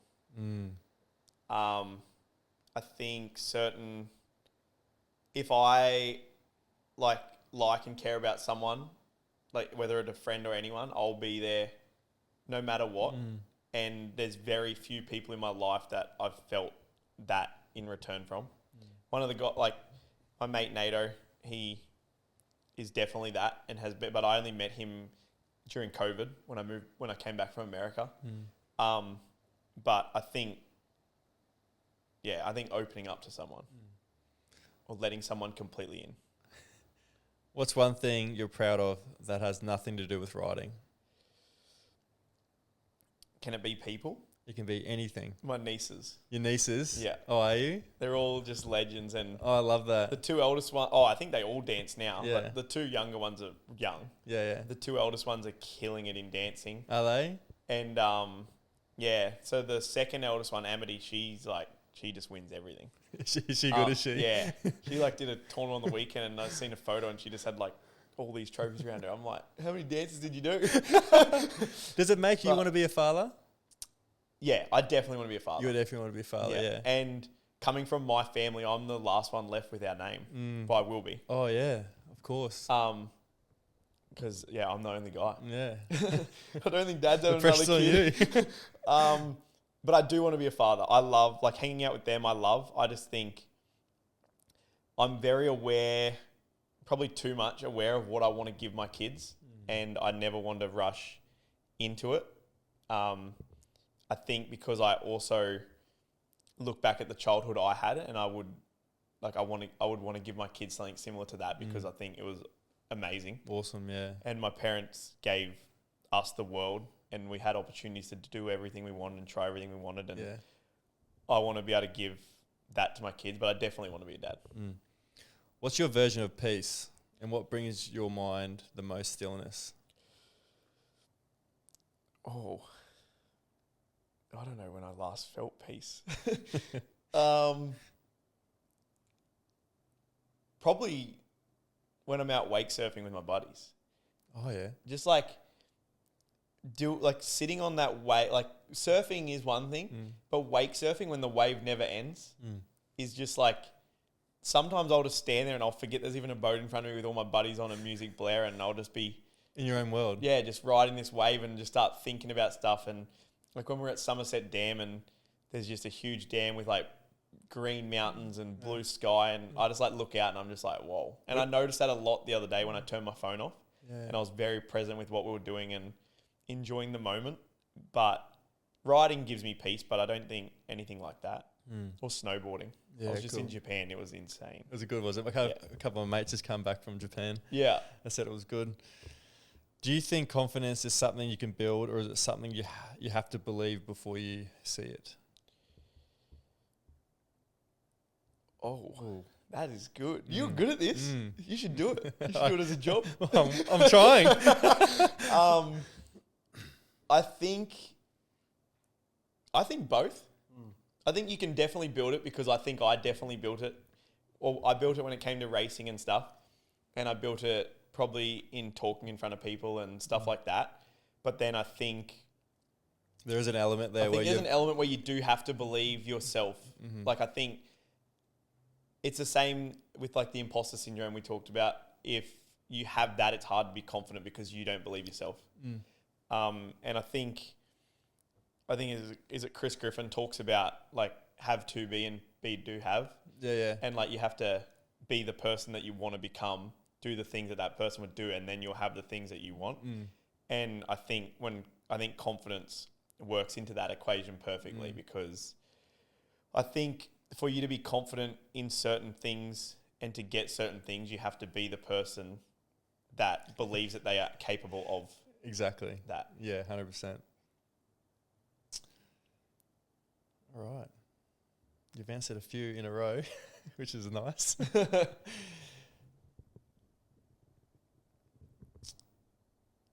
are we? How has your mindset changed from you when you were doing something you love for now doing something for a living? So I had this weird mindset where when I was playing footy for the love of it, amazing, great. But when I started getting paid for it, my mindset changed and was like, oh shit, now there's the pressure of them owning me. I'm on a team. You know, they're kind of like all these expectations that came with it. And I was like, Elliot, you're still the same footy player that you were when you weren't getting paid for it. Did you have, when it went professional, did you have a change in mindset or anything like that when you started getting paid for it? Nah. Not really. No, not really. In BMX, you do it for the love. You do it for the love. Don't do it for the money. Oh, right. Trust me on that one. The money might have been different in rugby. Yeah. I had a couple weekends where I made good money in BMX, but it... Yeah. I love that's fucking hilarious. You don't do it for the money. Yeah. If you're doing sport for the money, you do anything besides BMX. Or swimming, actually. Yeah. So I never really had that shift. I may have had it when I was coaching, because when I started coaching, I kind of just did it because a dad asked me to help his kid. So I did it like super cheap, and we'd just train together. And then when that got busy and kind of had to start running it like a business, then my mindset did shift because I was like, people are relying on me to get results and they're paying me good money to help them get those results. So I was like, I need to take coaching a lot more serious to make sure I'm giving these people the best chance that I possibly can for them to be successful in whatever their goals are. So in that side of things, it definitely changed, but not in BMX. That was only for love. This is a bit of a tricky question for you because I know you're sort of getting back into riding again, to racing. If your riding career ended tomorrow, what emotion do you think would hit you first? Relief, grief, freedom, or something else? Freedom. Yeah. Because I think there's so many things in life that I want to do that take away from riding. Even like the last couple months I've been running, and like running's like the number one thing you don't do when you want to be a bike rider. Why's that? Just like the way it affects your muscles and fast twitch fibers and stuff. Oh, right. So it's like, and obviously like on BMX, on bikes, you pedal in a circle. And the more efficient you are in that circle is how fast you can accelerate essentially. Yeah, okay. And the motion of running is just completely opposite, the way that you like push your legs straight down and back. Yeah. And so it's like running's so bad. The worst for yeah. it. But it's like, I love running. Yeah. Because it's like you can just challenge yourself. And as a kid at school, I loved cross country. I was good at cross country. Yeah.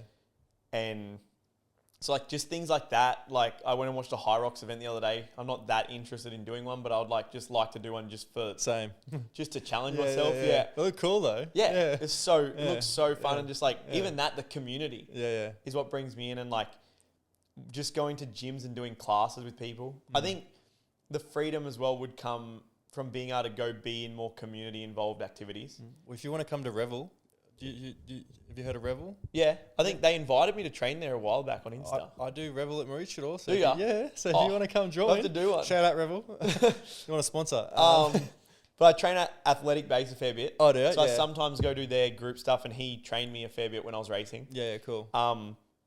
But like things like that, it's like community, and like I just look at like run clubs and stuff. I'm like, that'd be so cool to be a part of. But then like, if I want to ride my bike fast, it's like solo sessions in the gym, solo sessions at the track, and it's like there's no one around you. It's like none of my mates really do it, so it's like you lock in on your own. Or so I think if my career ended tomorrow, I'd be free to do all them things and not have to second guess any of them. I love that. And last one for you, how do you define success? Oh, wow.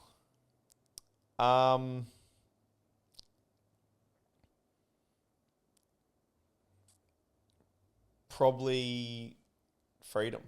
Freedom. Yeah. Yes. I think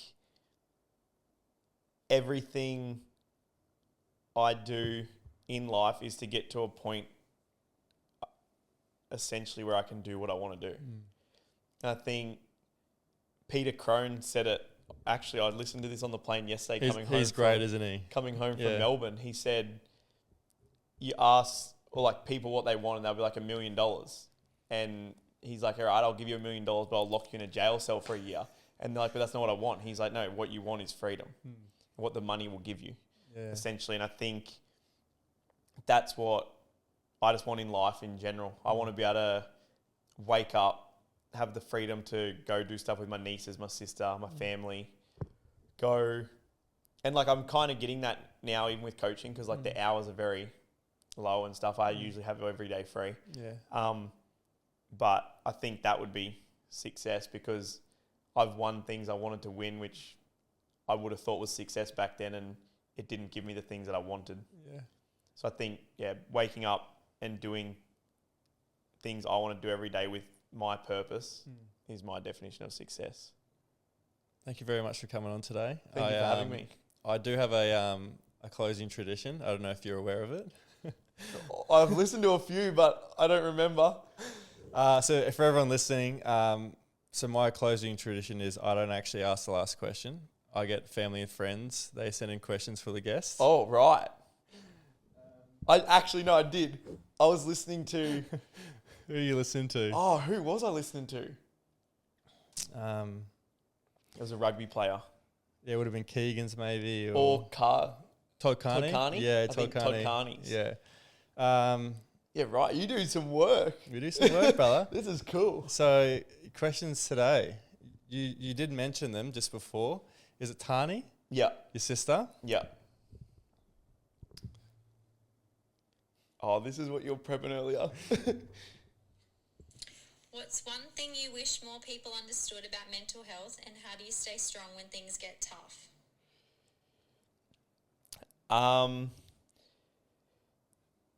Whoa. I think when it comes to mental health on its own, I think when it comes to suicide, especially, I wish more people understood that.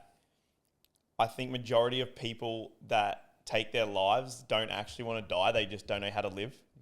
I think you see young kids that take their own lives at like 14 and stuff that have been bullied and stuff. And it's like, obviously they probably don't want to die. It's just, they don't know how to cope every day with that type of stuff. And well, this is deep. So yeah, I think when it comes to even like supporting friends and family and stuff that are going through these things, I think it's not about fixing the problem. It's about just helping them navigate what it is they're dealing with, because our entire life's going to be full of problems. We're never going to be able to change that. Things will come up at the least expected times. And I think just navigating that, making people feel worthy that are around you and loved is the number one way to, I guess, help stop that stuff. And what was the second bit? It was how do I deal with hard times? Yeah, how do you get yourself out of some hard times? Recently, now, I definitely just go to loved ones, people that understand what I'm going through, or I talk to people about what I'm going through, and I try and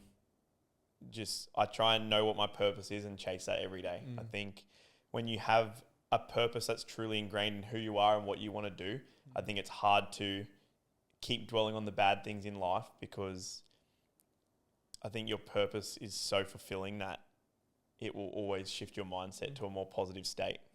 I love that. We got a couple more. Yeah. Indy, my niece. She's the oldest. is she? Yeah. What's the most memorable thing you remember doing when you were my age? Oh, wow. How old is she? So how old is she? 10 or 9. I think 9. she's 9. They must be 3, 5, 7, 9. Yeah. When I was 9. Wow, I don't know.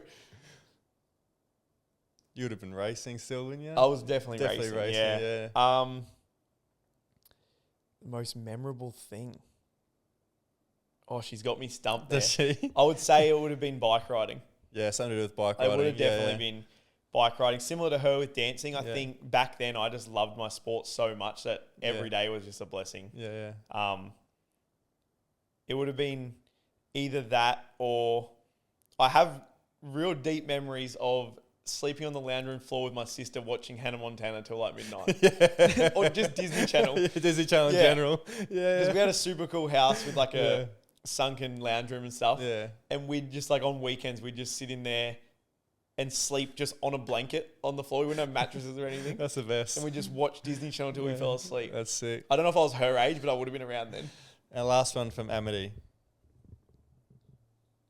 Hi, Uncle Jayce. What would you do for a job if you never started BMX? Good question. That is a good question. I've kind of, in a sense, just started doing it. But from motocross, my goal, which is kind of still my goal now, is to be a professional supercross trainer. Really? Yeah. So I just started working with one of the Monster Energy Yamaha riders. Yeah. His name's also Jayce. Perfect. We're the only 2 Jayces we know of. Yeah. But that's who I was in Melbourne with on the weekend. Okay. So I've started helping him with training and just like mental preparation and stuff for races. Yeah. But I definitely would like to be a motocross and supercross coach, and it's kind of coming true one day at a time. I love that. Yeah. So, and like while I was down there, another rider asked me to start training them. So it's kind of all working out. The ball's rolling, I think. Yeah. Whether that would have still been a thing if I didn't go into BMX, I'm not sure. But that's it doesn't amazing. have to do with BMX. Thank you so much for coming on today and being so honest and open and vulnerable and sharing your story. It's been so good getting to know you on a more personal level, and I think we we're quite similar in certain things, which is nice. And yeah, just your outlook on life, mate. It's I really enjoy it. No, thank you for having me on. It was good to hear your story too. We'll get that gym session in. Yeah, we'll get the gym session without a doubt. Yeah, without a doubt. Thanks, brother. Cheers, appreciate it. Thank you. Thanks so much for listening to another episode of Mind Your Head. If you'd like to support the show, be sure to subscribe to us on Apple Podcasts, Spotify, YouTube, wherever you listen to your podcasts. It really supports the show and helps others discover us. Don't forget to join us on Instagram and TikTok at mindyourhead.podcast.